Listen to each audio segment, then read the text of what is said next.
이게 제가 어제 실제 그 상담자랑 상담했던 사례인데요. 있죠. 너무 이게 이제 앞으로 이런 분쟁이 제가 볼 때는 법원에 몇 개는 갈 겁니다. 이미 이런 상담을 많이 하고 있고. 누구 말이 맞을까요? 결국에 판사가 판단하면 되겠죠.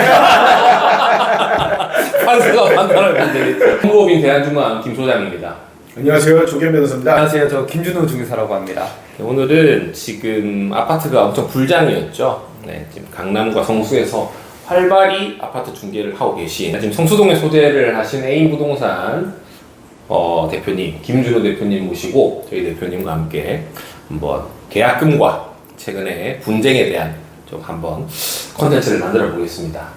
요 대표님이 최근에 이제 뭐 강남이나 성수의 아파트들이 5984가 무슨 3, 40억이 거래가 되고 있습니다. 네. 그런 계약 와중에 재미난 사례를 경험을 하셨대요. 어떤 사례였죠?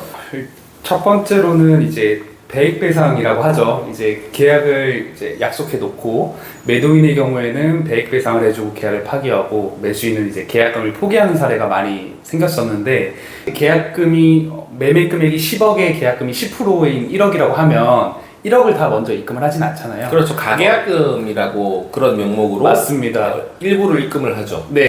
여기에서 문제가 발생됩니다. 하루 사이에 이제 아파트 값이 1억에서 뭐 2억, 3억씩 오르다 보니까 매도인 입장에서는 계약을 깨고 싶고, 네. 매수인 입장에서는 계약을 지키고 싶은데, 네. 이제 요게 문제가 됐던 게, 나는 이 1,000만 원에 대해서 배액 배상을 해줄 거다 라는 얘기가 있고, 네.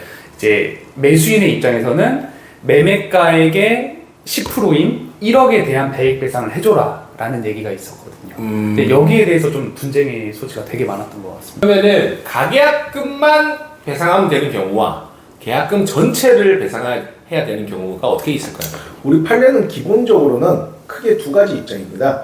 원칙은 계약금에 대한 배액 배상이 이루어져야 돼요. 우리 민법에 계약금이 2배를 반환하고 계약금 포기에 의한 뭐 해지할 수 있다 이런 조항이 있으니까요. 네. 이렇게 하다 보니까 분쟁이 많고 서로가 잘못 알고 있는 경우가 되게 많더라고요. 네, 맞습니다. 사실 여기서 중개사의 역할이 되게 중요하더라고요. 네. 가계약금을 해약금으로 볼 것이냐, 계약금 전체를 해약금으로 볼 것이냐.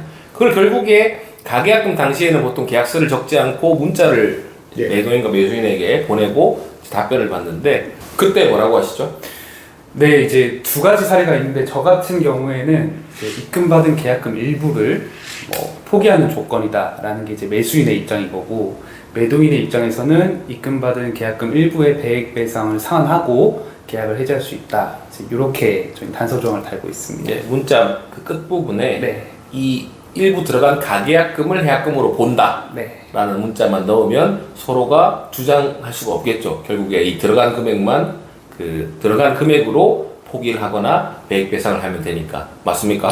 이게 제가 어제 실제 그 상담자랑 상담했던 사례인데요. 매우 재밌는 부분이 있습니다. 자, 똑같아요. 완전 지금 이 케이스인데, 편의상 10억짜리 아파트고 1억을 계약금으로 하되 가계약금을 1,000만 원을 줬다라고 그냥 해보죠. 네네. 1,000만 원을 줬는데 매도인 입장에서는 아파트 값이 갑자기 올라가니까 당연히 이 1,000만 원에 대한 배액을 주고, 그러니까 2,000만 원 주고 물리고 싶었겠죠. 네. 근데 매수인 입장에서는 아니다. 1억을 내가 받아야 된다라고 했는데, 중개사가 매도인한테도 매수인한테도 지금 말씀하신 문자를 보내놓기는 했어요. 근데 매수인한테는 뭐라고 보냈냐면은, 만약에 계약금 포기에 의한 계약금 포기로 해약하고 싶으시면은 매수인께서는 지금 내신 1,000만 원 포기해야지 해약할 수 있어요 라고 보내놓고, 매도인한테는 당연히 1,000만 원 배액 배상해야지 포기할 수 있어요 라고 보내놨어요. 근데 매수인 입장에서는 지금 집값이 막 오르니까 이거 계속 가지고 있고 싶겠죠. 그럼 매수인이 뭐라고 그러냐면은, 중개사님이 나한테 보낸 문자에는 매도인이 어떻게 할 거에 관해서는 언급이 전혀 없다.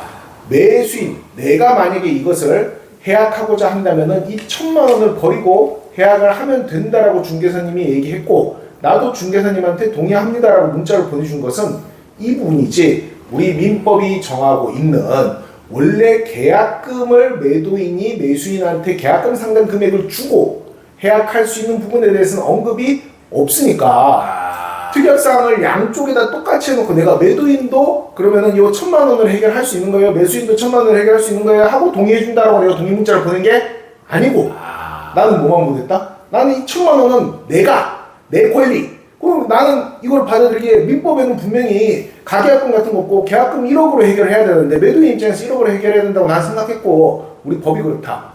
이렇게 주장하는 거다. 그럼 결국 문자를 동일하게 해서 그 모든 걸 구구절절 다 적어놔야 그렇죠. 안전합니다.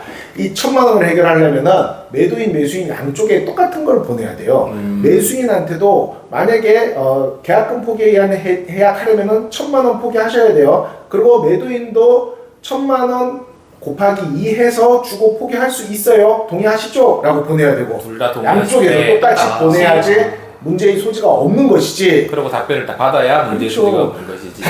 매수인 입장에서는 그렇게 주장할 여지가 있잖아요. 그러면 충분히 있네요. 충분히 있죠. 소름이 딱 돋아가지고 충분히 있죠. 너무 이게 이제 앞으로 이런 분쟁이 제가 볼 때는 법원에 몇 개는 갈 겁니다. 이미 이런 상담을 많이 하고 있고 네네. 자 이것을 매수인의 편을 들 수도 있고 제가 판사라면은 매도인의 편을 들 수도 있어요. 매수인 입장에서는 당연히 매수인이 주장한 것처럼 법대로 하는 게 원칙. 다만 1,000만 원은 중개사가 나한테 그 부분에 대해서 얘기해줬기 때문에 그 부분만 내 권리라고 주장할 수 있지만 매도인 입장에서는 어떻게 주장할 수 있겠어요? 무기 대등 양자가 평등하게 취급돼야 되니까 네가 1,000만 원을 해결할 수 있으면 나도 1,000만 원을 해결할 수 있다고 해석하는 게 맞지 않느냐라고 주장할 수 있겠죠. 분쟁이 생기네요. 누구 말이 맞을까요? 결국에 판사가 판단을 판사가 판단을 하면 되겠죠. 알겠습니다. 정말 좋은 말씀 감사합니다. 그리고 이번에 또 준우 대표님에게 한 여쭤보겠습니다. 지금 강남이나 성수에 아파트 값 막 너무 오르고 있잖아요. 근데 그 아파트들을 1년 안에 단기 매도할 시에는 양도소득세가 70%가 나오는 걸로 알고 있습니다. 네, 맞습니다. 그래서 이거를 조금 좀 절약을 하기 위해서 보니까 2년 뒤에 잔금을 하는 그런 매매 예약 가등기를 활용하는 경우가 있던데 이런 경우가 조금 많나요? 이제 아파트 시장이 워낙 불장이다 보니까 이제 수억이 갑자기 하루아침에 좀 오르는 경우가 많이 있었잖아요. 네네. 그래서 이제 매수인들이 잔금에 대한 그런 부담감과 자금에 대한 좀 조달 능력이 떨어지다 보니까 잔금 기간을 조금 늘려주시면 안 되겠냐. 저희가 통상적으로 현장에서는 뭐 늘린다는 건 이제 몇 개월의 개념이지만 요게 이제 2년 정도까지도 늘어지게 되면서 이제 매매약 가등기로 매매 계약을 하는 경우가 많이 있습니다.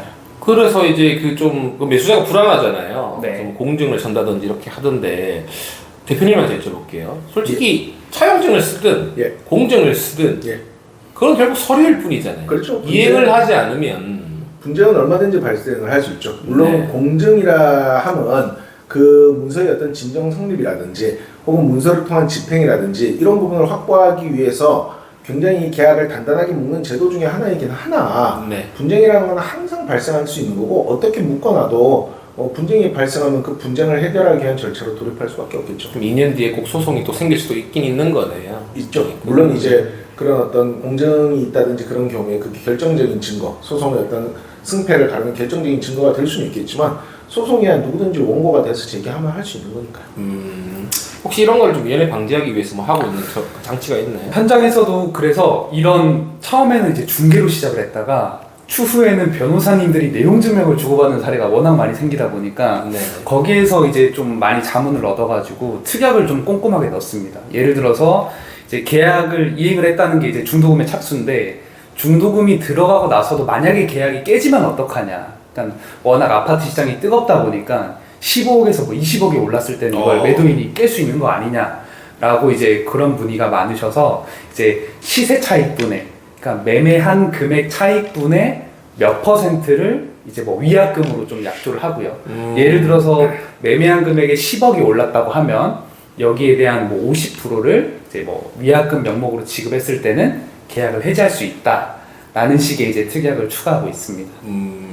이미 중도금이 들어온 상황입니다. 네. 근데 깨고 싶어요. 네. 그럼 매수인과 예를 들어 매도인이 합의를 하고 네. 적절한 보상이 있다면 그건 또 깰 수 있는 건가요? 얼마든지요. 그건 이제 해약이라는 계약을 새로 하는 거죠. 양자 사이에. 양자 사이에 합의를 해서 일이 이렇게 됐지만 우리 이렇게 주고받고 헤어지자 하는 거는 또 당사자들의 의사, 자유에 맡겨져 있습니다. 네, 아까 말한 그 특약은 그 네. 이제 어느 정도의 보상과 합의로 맞습니다. 네, 보상과 이루어지는 합의가 거죠. 전제가 돼야 되는 건데 여기서 제가 잠시 질문이 있는 게 예. 중도금 계좌를 이제 뭐 중도금일 며칠 전에 알려주겠다라고 하는 특약이 있다고 하면 예, 매도인이 이 매수인의 중도금 착수를 방해하기 위해서 예. 이제 좀 계좌를 안 알려주는 경우가 있을 수도 있잖아요. 그렇죠. 근데 이제 그때 며칠 전에 알려주겠다. 그리고 예를 들어서 중도금 납부기를 편의상 7월 15일이라고 할까요? 그리고 14일에 알려주겠다 했는데 14일에 알려주지 않고 네. 15일이 넘어가 버렸어요. 그러면은 매수인 입장에서는 정당하게 중도금을 납부하려고 해도 납부를 할 수 없는 상황이 되겠죠. 이 경우에는 우리 법 해석상 중도금이 들어있는 뭐 계좌 사진을 찍는다든지 아니면 수표를 끊어서 카카오톡 같은 걸로 내가 이렇게 돈이 마련이 되어 있다. 너 때문에 지금 지급하지 못하고 있다. 하면은 해약을 못합니다. 이거는 그럼 여기서 하나만 더 여쭤보고 싶은 게 요게 이제 도달주의인지 발송주의인지 이게 내가 그걸 못 봤다라고 하는 경우에는 어떻게? 그렇기 때문에 통상적으로 그런 분쟁이 생길 우려도 있기 때문에 뭐 카톡만으로 그런 게 만약에 불안하다면은 뭐 그런 돈을 찾았다는 그 은행에 혹은 잔고 증명서를 넣어서 내용 증명으로 보내서 상대가 수령해 버리면은 수령을 했기 때문에 빼도 내용 증명도 보내고 카톡도 아. 보내고 그냥 전화도 그렇죠. 해서 전화도 하고 뭐 전화해서 소리샘에 녹음도 해놓고 그러면은 나중에 판사가 봤을 때 충분히 매수인 입장에서는 이행을 하려고 했는데 매도인이 이행을 방해했기 때문에 이런 식으로 매도인이 계약을 해약하는 것은 받아줄 수 없다라는 결론에 도달하겠죠. 역시 요거 하나만 더 넣었죠. 잠시만요. 그 지금 강남이나 성수 불장 시장에 지금 6월 27일 이후로 네. 대출이 묶였잖아요. 네. 어떤가요? 시장 분위기는? 많이 일단 혼란의 상황이고 일단 전세 물건들을 전부 다 걷어들이고 있는 상황입니다. 이제 아시겠지만 이제 6.27 대책 이후에는 그 전세 세입자들이 대출 받기가 이제 어려워져서 전부 월세로 전환을 하고 있고요. 은행권에서도 시장이 좀 어려워진 게 재개발이나 이제 재건축을 통한 신규 아파트 공급이 많잖아요. 근데 그런 경우에 아파트가 준공이 되고 입주는 시작을 했지만 등기부 등본이 안 나오는 경우가 있습니다. 몇 개월 동안 토지 구획 정리 때문에 등기부 등본 발급이 늦어지는 경우가 있는데 이럴 경우에는 세입자가 월세로 집에 들어오더라도 전입신고 자체가 아예 불가능한 상황입니다. 그 수익 보전 때문에. 맞습니다. 은행에서는 돈을 빌려줬는데 근저당권 설정을 등기부가 안 나와서 못하다 보니까 이전에 세입자가 전입신고를 하게 되면 대출을 전부 다 회수해 가겠다라는 상황입니다. 매수세도 줄어들었겠네요. 그러면. 네, 매수세도 굉장히 많이 줄어들었고 대신에 이제 기존의 아파트를 처분하고 갈아타기를 고려하시는 분들은 조금 더 이제 여유 있는 선택의 폭을 가지고 계십니다. 그 말들이 많더라고요. 이거 이제 현금 있는 사람만 아파트 살 수 있는 거 아니냐. 사다리 커도 차버리는 거 아니냐. 그렇게 해석할 여지가 아무래도 있는데 또 뭐 정책적인 고려는 다양한 방면에서 일어나기 때문에 조금 두고 봐야 될 것 같습니다. 자, 오늘은 저희 그 성수동의 A부동산 김준호 대표님과 저희 조기현 대표 변호사님 모시고 계약, 최근에 불장, 아파트 불장에 대해서 한번 계약금을 어떻게 주고받아야 되는지 주의사항에 대해서 한번 말씀 나눠봤습니다. 앞으로도 좋은 콘텐츠로 찾아뵙겠습니다. 감사합니다. 감사합니다. 감사합니다.